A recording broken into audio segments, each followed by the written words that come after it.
Well, it is a new year, and we have a brand new series that we're going through, a series that I really am excited about, but honestly a series that I am a little bit nervous about. We're going to be diving into a new series called Designed, where we're looking at the book of Genesis. And man, the book of Genesis is deep, and it's complicated, and it's controversial in some ways, so I'm excited to get into it with you. You see, the opening line of any book is an important thing. It needs to be compelling and meaningful. It needs to draw the reader in. It needs to establish a theme. And sometimes the opening line even hints at the overall meaning and arc of the story. Now, there have been some fantastic opening lines to books over our history, and some of those I think you may even know. So what I want to do this morning is I'm going to read you the opening line of a famous book, and we'll see if anybody here can guess the author or the book, all right? I think maybe you should do this. You're educated people. You're all, I can tell just by looking at you that you're really well read. So here we go. Line number one. It was the best of times. It was the worst of times. Any guesses? What book is that from?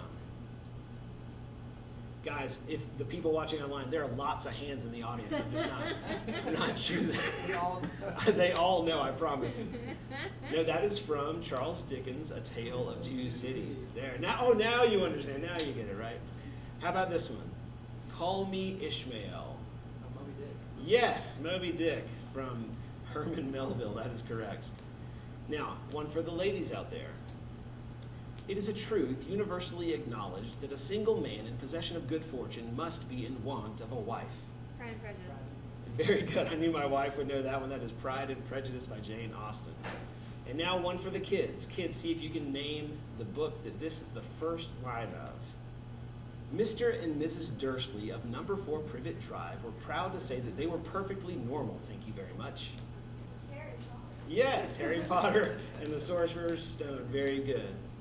Now, each of those lines stands out as memorable, especially in the light of what readers know about the rest of the stories. The rest of the book adds weight and meaning to the words that started it all. Now, the same is true for the beginning of our Bibles. The opening lines of the Bible are essentially important and also illuminated by the rest of the book.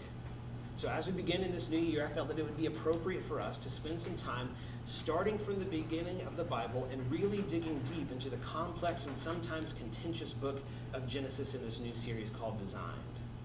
And as we look at this all-important opening to the greatest book ever put together, regulars, you can probably predict what I'm going to say about how we are supposed to approach this passage. You may remember that I often say at Aspen Grove Church, we believe the Bible to be true in its context and in its style, right?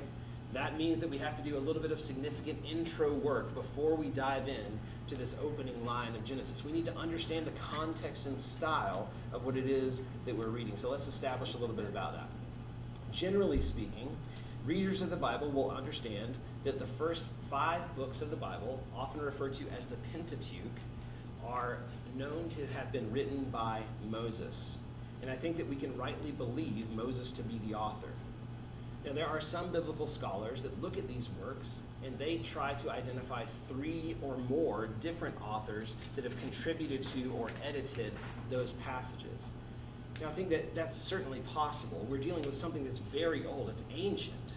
So maybe there were other people over time that knew the history of the Israelites well. Maybe there were people who used different names for God. That's really where the 3 different authors things comes from. But I think most likely it is very true to the words and experience of Moses. We can be really confident in Moses as the author of these books. Now, the events in the first 5 books of the Bible cover not only creation, not only mankind's early history, but they focus most of all on the history of God's people, the Israelites. So we can then understand that the original audience for these books as they were written, the people that it was written to, are these Israelites who, under Moses' leadership, were miraculously freed from slavery in Egypt. They are rescued and redeemed from slavery and now out and wandering as Moses begins to write down this very important history for them. These are people that at the time that this was written, they needed an anchor. They needed hope. They needed guidance. They needed assurance that the God who they clearly saw rescued them, or even generations after this, the God that they knew rescued their fathers and their grandfathers and their great-grandfathers from slavery, they needed to see and understand that that God was still their God. They needed to know who they are and whose they are. Now, the act of compiling and organizing and writing all of this down was no small feat for Moses, and honestly, it does not get enough credit, I think, historically, as one of the great achievements of mankind. Before people were writing things down and keeping these kinds of records, Moses kept a great record. And that kind of record, the kind of writing that we see at the beginning of the Bible, established human literature. Like, this is the starting point of those things. And when it comes to the style of these passages, particularly the first few chapters of Genesis, it's not completely straightforward for us to understand.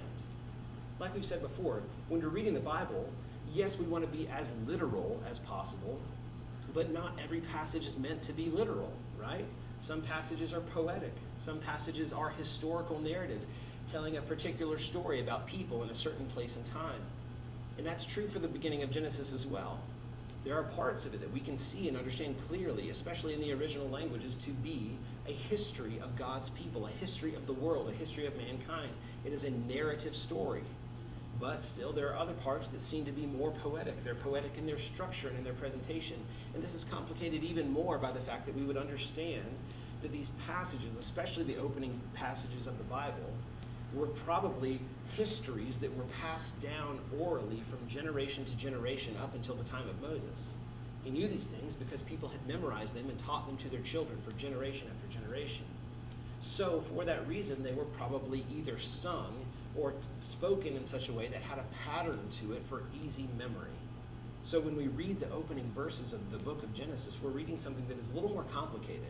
And next week, we'll talk a little more in depth about how in the world we're supposed to process the difference between reading Genesis literally and reading Genesis figuratively. And I'll go ahead and spoil it a little bit. We want to lean as closely as we can to the literal side, because I don't believe God was ever trying to confuse us. But at the same time, we want to understand that this style is different. This is a style that was trying to communicate ideas, not necessarily give us a step-by-step menu for how God created all things. Now, all that being said, I want you to understand that the opening of the Bible in Genesis is much like the ending of the Bible in Revelation. It is the description of godly things. No one was there necessarily to witness all this. We're taking this as a revelation from God to Moses and to the people who came before him. And just like the book of Revelation, when you read that and you're really confused, you're like, this doesn't make any sense. I'm not sure how I'm supposed to interpret these things. The same is true for the beginning of the Bible. It is describing things that we do not have eyes to see or minds to perceive because of our sinfulness. It is a godly thing. It is beyond us. Now, understanding that, I believe that we can examine it, we can study it, and we can absolutely put our faith in it and learn much from it. And at the same time, while we do that, as people of faith, especially when it comes to the creation narrative of Genesis, we will find ourselves at odds with the prevailing secular culture. As much as possible, secularism wants to divide itself from any semblance of faith or any explanation thereof, especially when it comes to ideas about our origins or where our world came from. What I want you to begin to understand in the coming weeks is that we can see past a lot of the conflicts surrounding the creation account. We can gain confidence in these broader ideas, but at the same time, I also want to equip you to be able to defend the creation narrative in a secular world. We are not devoid of intellect for believing these things. Don't let anyone in our culture tell you that you must be unintellectual for believing the Bible. People assume all the time that we are the smartest people that ever lived, and yet we're staring at 5 books of the Bible compiled and written by people who previously had not had much at all of a written language. We are not the smartest people that have ever lived, and you are not foolish for believing in the words that were written by people that are far before us. This is the idea. God has made our world. Of that much we can be absolutely confident. God has made our world intelligible. He has revealed his own character through what has been made. In that way, we can be people who see and explore and appreciate all that is discoverable in our physical world through science, while we glorify God as the author of it all. We can also acknowledge that our material world is not all that there is. There is also a spiritual reality that cannot and should not be ignored, a spiritual reality that is even more pressing and important. Our material world is only a reflection of the glory of our Creator God, a God who is holy and righteous, a God who formed and ordered our world well, a God who has made a way for us to be saved, a God who is deserving of receiving the honor and the glory for what he has done. But let's not get ahead of ourselves. We haven't even read the iconic opening verse to the Bible yet, so let's begin to develop our understanding and our confidence in the creation account of Genesis by looking at the iconic opening line of Genesis chapter 1, verse 1. It says, and you probably know, in the beginning, God created the heavens and the earth. Most of you have probably heard that line before. Most of you probably had it memorized. Many of you probably knew it before we even put it on the screens. But I want you to realize that this opening line of the Bible is foundational. It is a statement meant to establish rules. It is meant to help us to follow along with what the rest of the Bible is going to say. This is the groundwork for every verse that comes after. And again, as we understand the context and the style of this passage, we should see that what Moses is trying to say here stands in direct contrast to what the Israelite people were experiencing in their world as they escaped from slavery.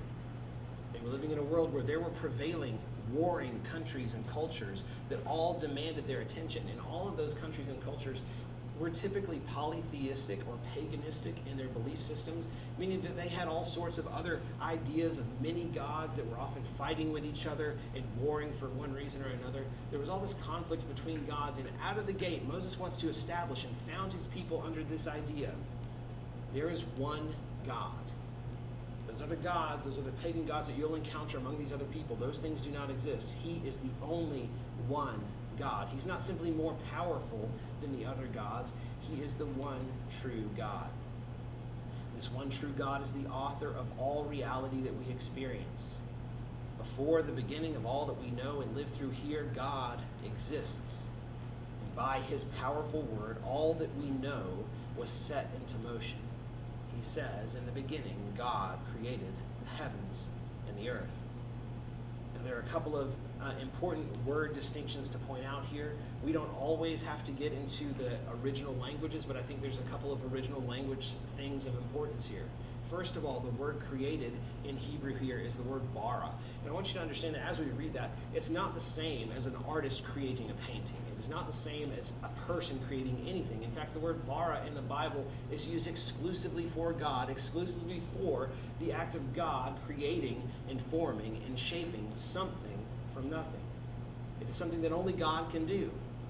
So when we read that God created the heavens and the earth, there's going to be something in our minds and in our hearts that should stir us to say that God is not someone who entered and suddenly found an evolutionary process happening and decided to join in on it. No, that is not true. God created. He's the only one that can. It is an exclusive term for how God creates. Now, secondly, we have to understand that when it says God created the heavens and the earth, we need to be careful to understand what we mean by the word heavens. The word heavens is used fairly frequently in the Bible, and it's used in one of three ways in all these passages. First of all, heavens sometimes refers to the sky, the atmosphere. We would say that the heavens surround the earth. It's just the air that is around us. It's our atmosphere. Secondly, sometimes in the Bible when the word heavens is used, it is meant to refer to all things outside of earth. So everything that is not earth, all the stars, all the other planets, all the things in space, that would be considered heavens. It is outside of our experience here on earth. Now, the third way that the word heavens is used in the Bible is basically to describe everything. So all that we experience here on earth, all the reality that we know, and all the things that we don't know. So all the things that are above us.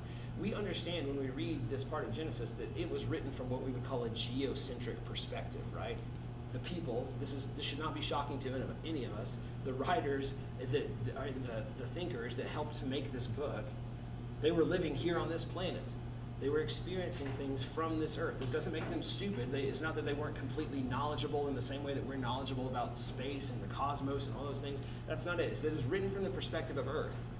And when they say heavens, we can be fairly confident that they mean in this passage, that Moses means in this passage, everything. In the beginning, God created everything.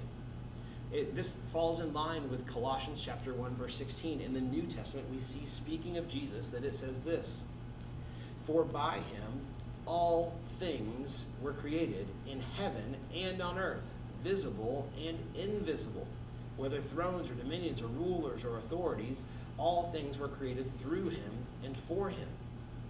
So very simply, this opening line of Genesis is teaching that an eternal God created everything. Things that we know, and things that we have perceived, and things that we have not perceived. All things in the universe were created by God exclusively. That's how we understand this. Now, all of existing reality was created by and belongs to God. Now, whether this means that God first created heavenly beings and angels, the spiritual things that we don't see, and then maybe he created the planets and the stars and all the things in space, and then maybe he focused on earth, or if you believe that maybe the spiritual things existed first and then God kind of focused on earth and the stars and everything else were made after that, whatever order you kind of imagine these things to take place, what I want you to begin to understand is, by what Moses is saying here, this is not step-by-step instructions. This is him establishing ideas. And ultimately, the timeline of how things were created or what timing that all worked with, that doesn't really matter. The main idea is that God is the creator of all of it. However he did it, things that we know and things that we don't, they were all created by God. This leads us to our first foundational and fundamental understanding idea based on these things. The first blank on your handouts, if you're following along with us, is this: that creation clearly reveals God's uniquely divine nature. Moses wants to be very clear to establish this as unique to God. Only God can create. And he has created everything, even things that we don't know about. Just as a painting reflects the character and intention of the artist, so God's creation reveals his own character and intention. What we see shows us who he is. Our physical reality and the spiritual reality, all these things being created by God, are a reflection of God's character.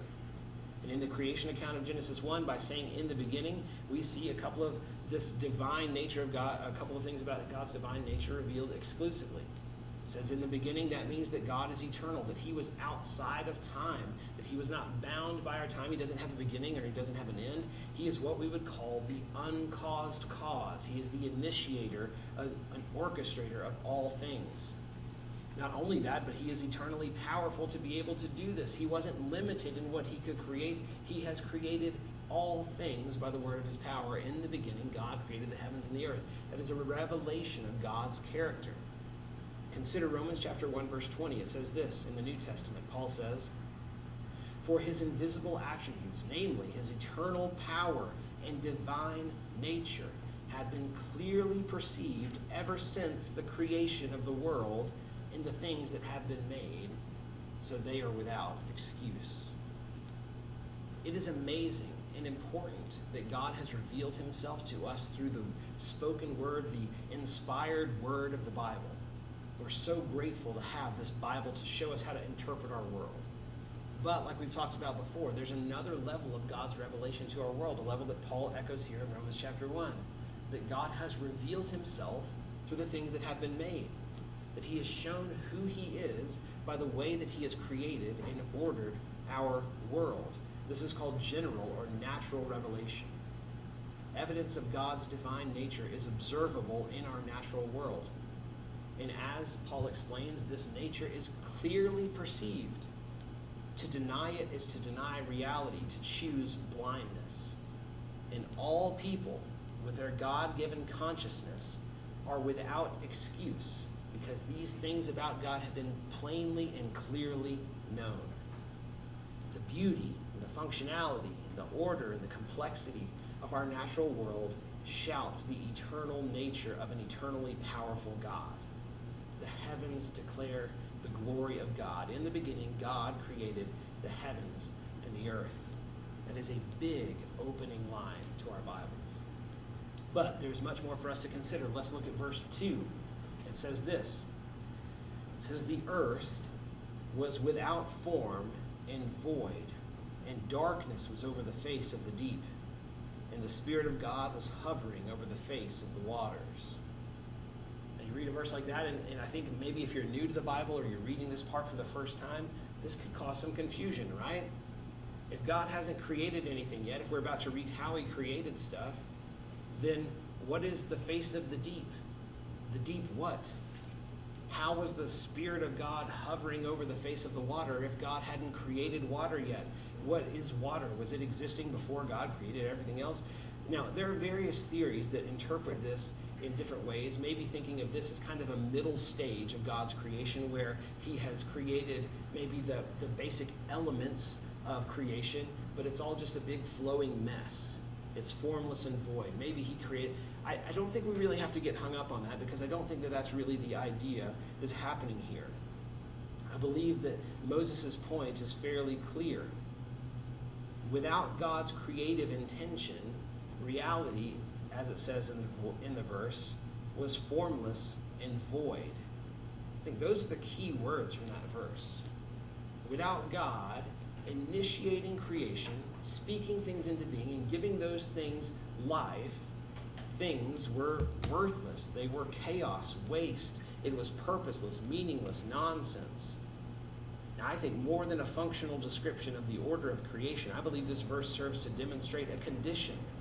It is a contrast, showing us that without God's creative intention and word, everything is formless and void. But by God's creative intention, things receive form and purpose. That's the next blank I want you to understand. A foundational idea as we approach this confusing book of Genesis, something we need to understand is this. God's created design provides order, function, and purpose. God's created design provides order, function, and purpose. It was formless and void before, but now it is something better. It is something that God describes himself as good.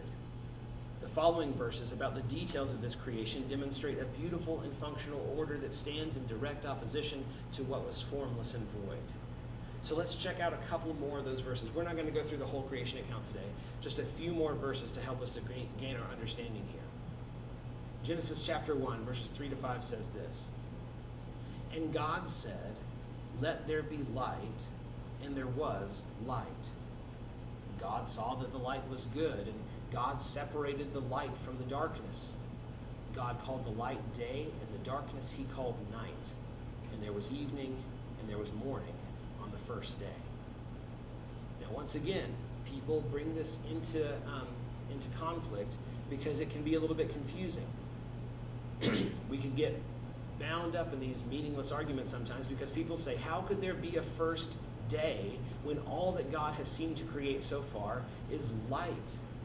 No sun, no earth, no moon, just light. So how then could there be evening and morning when there's only light? But that's not entirely the point of what was written here, is it? What this verse is saying is that God, the ultimate power, has spoken and created. And now he is ordering that creation. He is putting things into place according to his good design.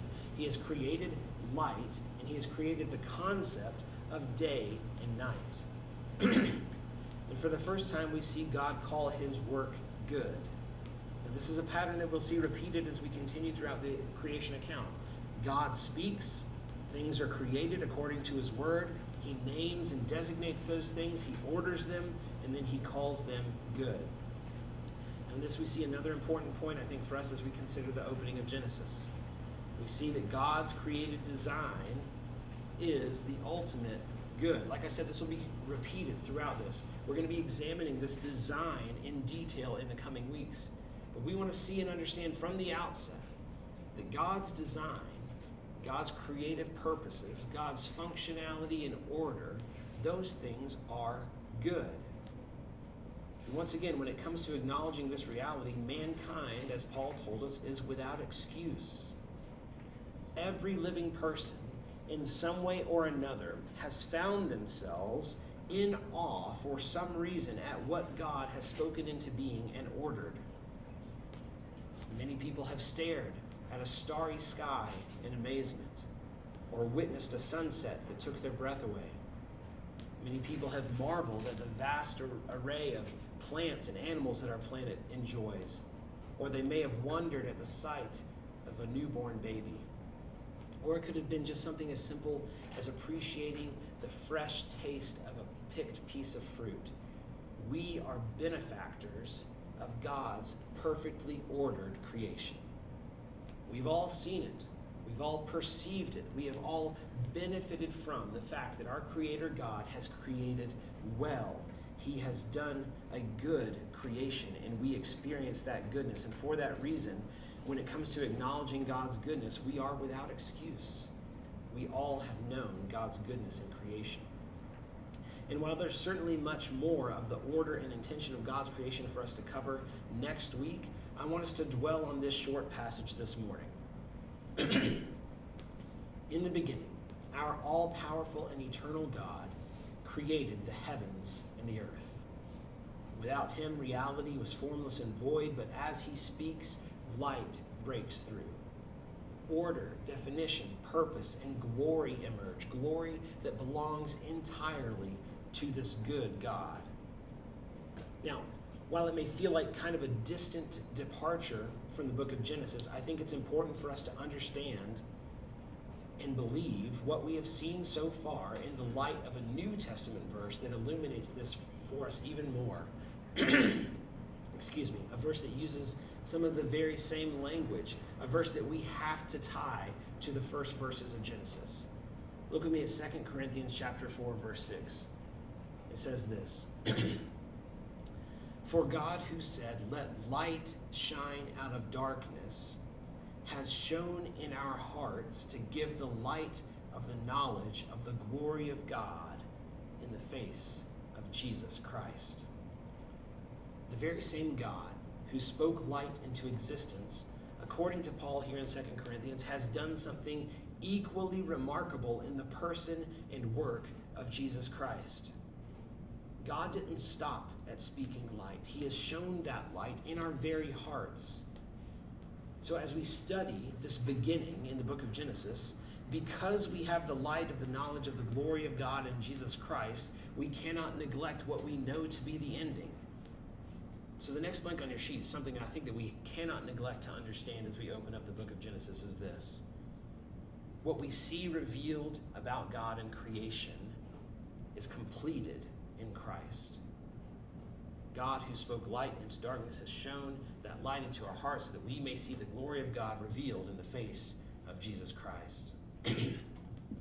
While God spoke and separated light from darkness, we will see and study in the coming weeks how that darkness of sin still corrupts his good design, a darkness that still reigns on this earth.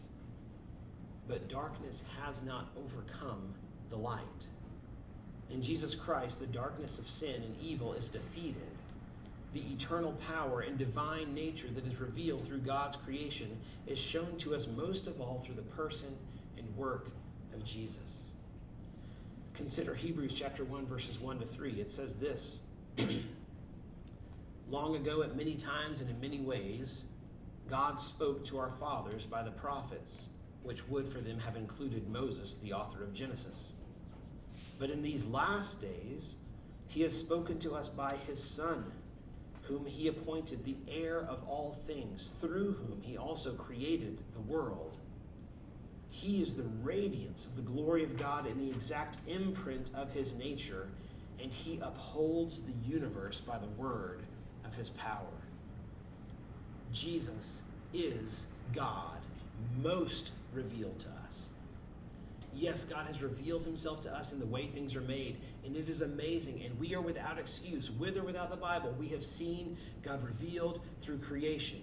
But praise God, we see God revealed most in the person and work of Jesus Christ. He's the ultimate revelation of God's character. He's the exact imprint of his nature, as the verse said. Jesus is God. He was God in the beginning, participating in the act of creation and continually holding the universe together by the word of his power.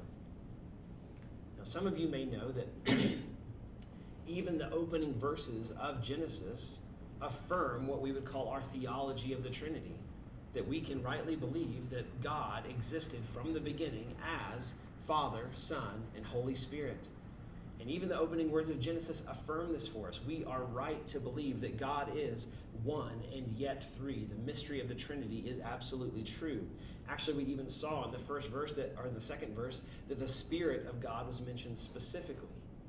Not only that, but there's this really peculiar feature of the Old Testament, particularly the book of Genesis, in that the original Hebrew name for God is actually plural. And that plural name for God is paired with singular verbs. So that makes it really kind of a linguistic anomaly, right? That we would say, that the verse would say, for example, a little bit later on, let us create man in our own image. What are we supposed to do with that? Well, it's an affirmation of the Trinity. Now, people kind of explain this away for a couple of reasons. The first, probably the most prominent reason that people would explain away the plural usage of the name for God in the book of Genesis is they would say, well, that's like saying the royal we. Just like a king or a queen might refer to themselves as we. Well, that theory doesn't really hold up for a couple of reasons. First of all, that was not something that was in practice at the time that Moses wrote this, especially not before when these things were being passed down orally. That was not something that people did then. And secondly, there's another reason that it doesn't hold up. It's because the Hebrew verbs are singular. And if they were referring to God in the royal we, then the verbs would also have been plural as well. And that's just not how the language holds up. It is an anomaly. And even for someone like Moses, as he wrote these things down, this is why we believe the scriptures are verbally inspired, that would have appeared almost nonsensical to him. God, you want me to refer to you as multiple person God and yet use singular verbs? But he did this because this is how God was helping to lead us along to believe in the Trinity as we know is revealed through the rest of Scripture. Now, did Moses have a fully developed Trinitarian theology at the time of this writing? No, of course not. But this is how incredible the verbally inspired Bible is. God led us along with these breadcrumbs in this revelation of his character through creation, only to bring it to completion in the person and work of Jesus Christ. All that is to say, in the beginning, God created the heavens and the earth. And the most clear revelation of God is not just through his creation, but it is through the person and work of Jesus Christ. So how are we supposed to respond to this today? Well, while it may not be the most practical of applications, I think it's right for us as we look at and really consider and examine the idea of a creator God, creating with good intention, making things well. I think it's right for us to respond in a sense of awe and praise.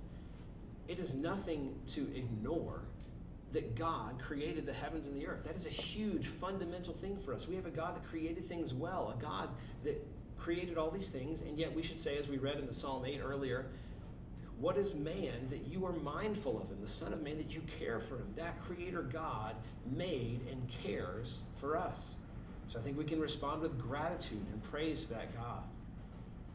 And the second little bit of application that I would offer you is this. When it comes down to it, as we'll see in the coming weeks, the design of our creator God is called into question more and more and more. Created beings, people, want to redefine what God has created and established to be good. This is why it's important for Christians like us to begin to examine the opening of Genesis and understand the design and the intention in the goodness of what God has created. Because our culture will consistently tell us that a lot of the things that we believe are wrong or are outdated or are somehow immoral. This isn't so. As we read this, especially in the light of what we know from God being revealed through Jesus Christ, we can see and know that God's created order is good. And we, as his creation, should, as much as possible, submit ourselves to that order.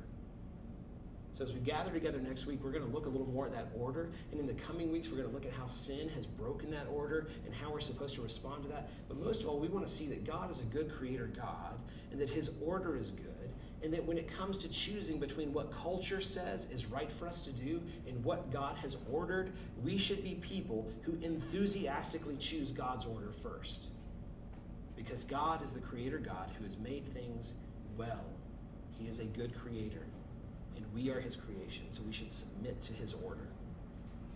There's lots more to come as we continue to look at Genesis in the coming weeks, but for now, let's pray and give glory to this God. There is none other like him. Let's pray. God, we do acknowledge this morning the goodness of your creation, the amazing things that you have done and all that you have made. And most of all, we acknowledge the greatness of Jesus Christ, your greatest revelation to us. God, help us to be people who acknowledge and stand in awe of what you have done in making all these things. God, also speak to our hearts and help us to understand that all that this world has to offer is only a reflection of the goodness of the one who made it. God, there is nothing on this earth better than you. We can search the world and it will not fill us. But God, we look to you, knowing that you have made things well